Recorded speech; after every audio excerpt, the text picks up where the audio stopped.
नमस्कार। राजस्थान की तमाम फटाफट खबरों में आपका स्वागत है। राजस्थान की खबरों के लिए आपसे निवेदन कि यदि आपने हमारे चैनल को सब्सक्राइब नहीं किया तो कृपया करके आपके अपने चैनल को सब्सक्राइब करना ना भूलें।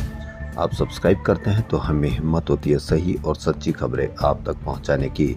तो क्या है आज की बड़ी खबर? अभी भी कोलकाता में डॉक्टर के साथ हुई बर्बरता का विरोध जारी है। शुक्रवार को एसएमएस मेडिकल कॉलेज से संबद्ध अस्पतालों के रेजिडेंट डॉक्टर्स ने हड़ताल कर दी। धरना और रैली निकालकर दोषियों को तुरंत गिरफ्तार कर फांसी की सजा देने की मांग की गई है। IMA, hospital board of India और राजस्थान के प्रेसिडेंट डॉक्टर शिवराज राठौड़ ने कहा कि जब तक दोषियों पर कार्रवाई नहीं होती। पीएचएनएस प्रेसिडेंट डॉक्टर विजय कपूर ने कहा कि इस संबंध में चिकित्सा शिक्षा सचिव को ज्ञापन सौंपा है। शहर में 10,000 डॉक्टर्स हड़ताल पर रहेंगे। ऐसे में शहर के अस्पतालों में रोज पहुंचने वाले 50,000 मरीजों को इलाज नहीं मिल सकेगा। शुक्रवार को एसएमएस मेडिकल कॉलेज से संबद्ध एसएमएस, जेकेलोन, महिला, गणगौरी, जनाना, कावटिया और जयपुरिया जैसे प्रमुख अस्पतालों के सभी 2200 रेजिडेंट हड़ताल पर रहे।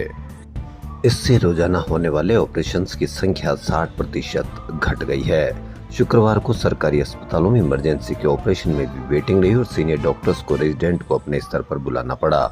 ओपीडी के बाद कुछ सीनियर रेजिडेंट इमरजेंसी और ट्रॉमा सेंटर पहुंचे और फिर बेहद जरूरी ऑपरेशन हो सके। एसएमएस अस्पताल में रूटीन दिनों में 500 से अधिक मरीज भर्ती होते हैं। यहाँ तक कि छुट्टी के दिन भी 300 तक मरीज भर्ती होते हैं। 12 अगस्त को 502 मरीज भर्ती किए गए थे, वहीं 16 को 154 मरीज ही भर्ती किए गए।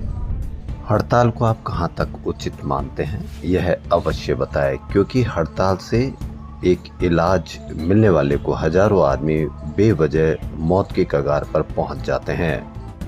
वहीं राजस्थान की राजधानी जयपुर के परकोटे की 75 जर्जर बिल्डिंगों में लोग जान जोखिम में डालकर रह रहे हैं। गुरुवार रात 10 बजे कल्याण जी के रास्ते के तीसरे चौराहे पर स्थित 3 मंजिला जर्जर इमारत की एक दीवार अचानक गिर गई। हादसे की सूचना से क्षेत्र में अफरा तफरी मच गई।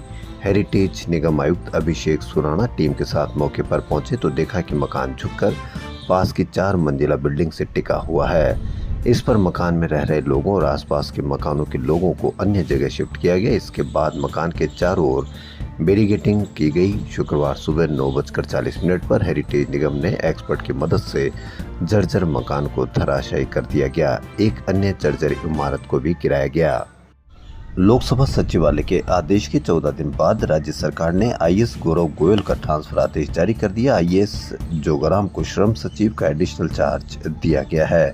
7 आईपीएस, 12 आरएस और 6 आरपीएस अफसरों के तबादले किए गए हैं। आईएएस डॉक्टर पृथ्वी को राज्यपाल सचिव लगाया गया है।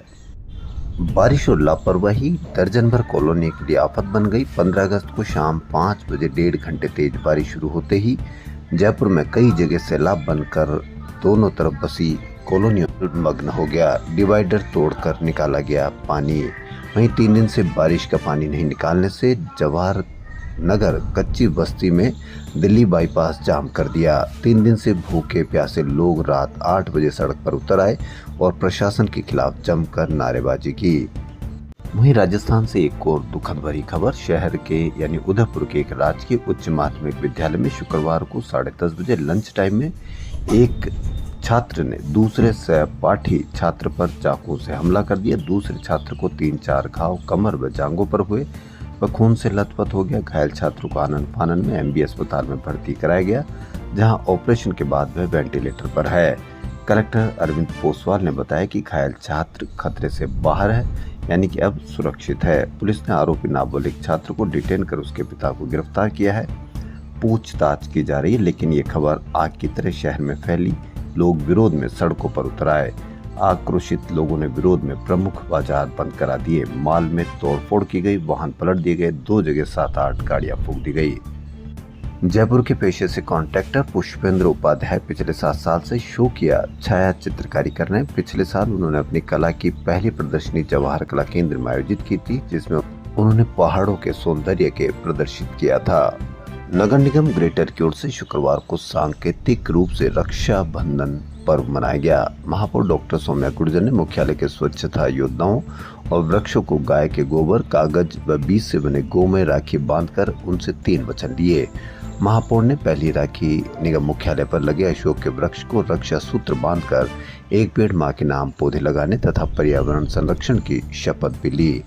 महापौर ने बताया कि गोमय मिश्रित कागज, गोबर व बीज से बनाई गई गोमय राखी को जब खोलने के बाद जमीन में डालेंगे तो इससे सुंदर पौधे धरती पर उगाएंगे।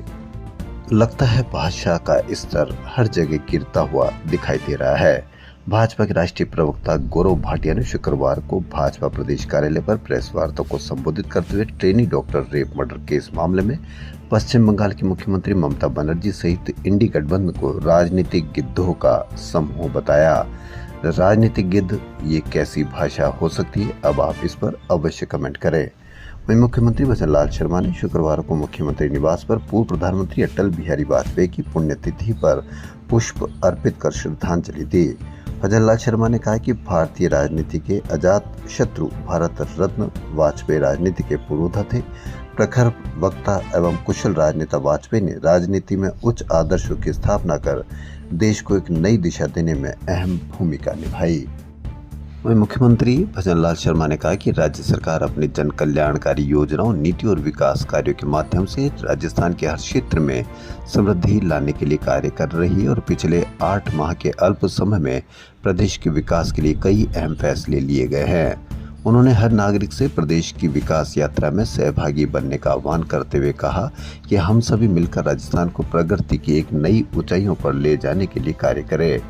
मुख्यमंत्री ने गुरुवार को 78वें स्वतंत्रता दिवस के अवसर पर जयपुर के सवाई मानसिंह स्टेडियम में आयोजित राज्य स्तरीय समारोह में ध्वजारोहण कर परेड का निरीक्षण किया। उन्होंने इस अवसर पर देश के लिए सर्वोच्च बलिदान देने वाले शहीदों को नमन किया और आज़ादी के लिए सर्वस्व समर्पण करने वाले स्वतंत्रता सेनानियों को याद किया। इस अवसर पर उन्होंने प्रदेशवासियों को संबोधित करते हुए कहा कि राज्य सरकार सभी के लिए शिक्षा, स्वास्थ्य, रोजगार और सुरक्षा का अधिकार सुनिश्चित करेंगे। राखी का पर्व नजदीक है। शहर में राम राखी से लेकर डायमंड से चमकती राखियां इस बार भाइयों की कलाई पर सजेगी। जयपुर के जेम्स एंड ज्वेलरी की धमक पूरी दुनिया देखती है। शहर के ज्वेलर्स ने राखियों में डिजाइन के साथ साथ इस रिश्ते के इमोशंस को भी पिरोया है। जयपुर में 50,000 रुपए से लेकर 11 लाख रुपए तक की मार्केट में मौजूद राखियों की जानकारी जुटाई है। वैसे मल्टीपर्पज राखी को ज्वेलरी आइटम में कन्वर्ट कर गहने की तरह पहन सकते हैं। अब कुछ खबरें थिएटर आर्टिस्ट की। रविंद्र मंच के मिनी थिएटर में नाटक एक अजीब दास्तां का मंचन हुआ। अख्तर अली लिखित एवं शहजोर अली निर्देशित यह महान नाटक दार्शनिक नीत्शे और ओशो के बयान एवं टिप्पणियों पर आधारित है। नाटक में मानसिक भ्रम संबंधी विकार जैसे मनोवैज्ञानिक में पैरानॉइड और डिसऑर्डर कहा जाता है, जिसमें व्यक्ति वास्तविक और काल्पनिक चीज के बीच अंतर नहीं कर पाता। यह एक प्रकार की गंभीर बीमारी। नाटक में कुछ इसी भ्रम से ग्रसित एक व्यक्ति को लगता है कि उसने ईश्वर की हत्या कर दी है। जिस पर वास्तविक अदालत में हत्या का केस चलता है, वहां उस तथाकथित अपराधी को वकील अपनी दलीलों से एहसास कराते हैं कि ये उसका कोरा भ्रम है। मानवीय प्रवृत्ति होती है कि किसी से एक हद से ज्यादा उम्मीद कर लेते हैं। जब वो उम्मीद पूरी नहीं होती है तो नाराजगी पैदा हो जाती है। नाटक में मानवीय हितार्थ को एक विचार के रूप में प्रकट किया गया। साथ ही संदेश दिया गया कि जालसाज लोगों के बहकावे में ना आए, अज्ञानता को मिटाते हुए अपने धर्म पर चलते रहे। वहीं जवाहर कला केंद्र में शुक्रवार को एक साथ 3 नाटकों का मंचन हुआ। इसमें नाटक पॉपकॉर्न में पूंजीवाद के खतरे और हिंदुस्तान की सही तस्वीर को बयान किया गया। इस नाट्य कृति का नायक रूपक है।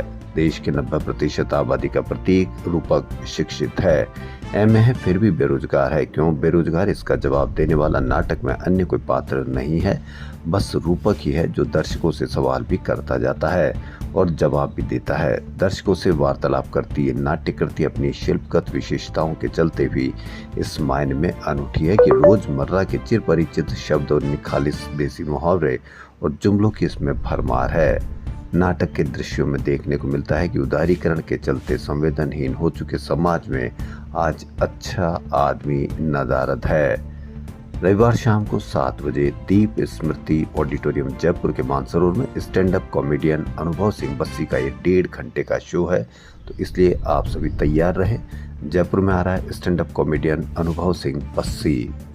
कोलकाता में ट्रेनी डॉक्टर के दुष्कर्म के बाद हत्या के मामले में लापरवाही सामने आने के बाद केंद्र सरकार ने शुक्रवार को नए निर्देश जारी किए। देश के सभी स्वास्थ्य संस्थानों को कहा गया है कि ड्यूटी पर तैनात डॉक्टर स्वास्थ्य कर्मियों के साथ किसी भी तरह की हिंसा होने पर तत्काल सूचना पुलिस को देना अनिवार्य होगा।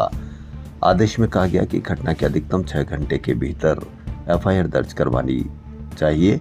ऐसा न होने पर मेडिकल कॉलेज, अस्पताल, इंस्टीट्यूशन के प्रमुख के खिलाफ कार्रवाई की जा सकती है। सुप्रीम कोर्ट ने राजस्थान सहित अन्य प्रदेशों में हो रहे खनन से जुड़े मामले में दिए गए एक महत्वपूर्ण फैसले में कहा कि राज्य सरकार को पिछले सालों की खनन गतिविधियों पर पिछली तारीखों से कर लगाने का अधिकार है। वहीं सुप्रीम कोर्ट का ये फैसला 1 अप्रैल 2005 से की गई गतिविधियों पर भी लागू होता है। सुप्रीम कोर्ट में राजस्थान के एएजी शिव मंगल शर्मा ने बताया कि यह फैसला सरकारी व निजी दोनों तरह की कंपनियों पर ही प्रभावी रहेगा। इस फैसले से ये मायने है कि राजस्थान सरकार अब 1 अप्रैल 2005 से की गई खनन गतिविधियों पर भी कर की वसूली कर सकेगी, यानी कि राज्य सरकार पूर्व की तारीखों से कर का निर्धारण कर सकेगी। ऐसे में सुप्रीम कोर्ट का यह फैसला प्रदेश के खनिज समृद्ध क्षेत्रों में काम कर रही कई उन कंपनियों पर भी लागू होगा जिन्होंने पूर्व के कर को चुकाने की जिम्मेदारी की उम्मीद नहीं की होगी। मस्कुलोस्केलेटल इंटरवेंशन से स्पोर्ट इंजरी, ज्वाइंट और नर्व पेन के इलाज में मदद मिलती है। अगर इंजरी के अर्ली स्टेज पर ध्यान ले लिया जाए तो 80 से 90% तक रिलीफ मिलता है। अल्ट्रासाउंड डायग्नोसिस ही नहीं, इलाज का भी हिस्सा है। इससे बीमारी की जड़ से मालूम चल जाता है। इस टेक्नोलॉजी से 3 तरीके से इलाज किया जा सकता है। अल्ट्रासाउंड और एमआरआई से बीमारी को डायग्नोसिस किया जाता है, फिर सटीक लोकेशन डायग्नोसिस कर उस पर इंजेक्ट किया जाता है। सेल्फ हीलिंग प्रोसेस के तहत इंजरी वाली जगह पर प्लेटलेट्स इंजेक्ट करके हीलिंग बढ़ जाती है। राजस्थान की खबरों में फिलहाल इतना ही। यदि आपको राजस्थान की खबरें पसंद आ रही तो आपके अपने चैनल को सब्सक्राइब करना ना भूलें। धन्यवाद।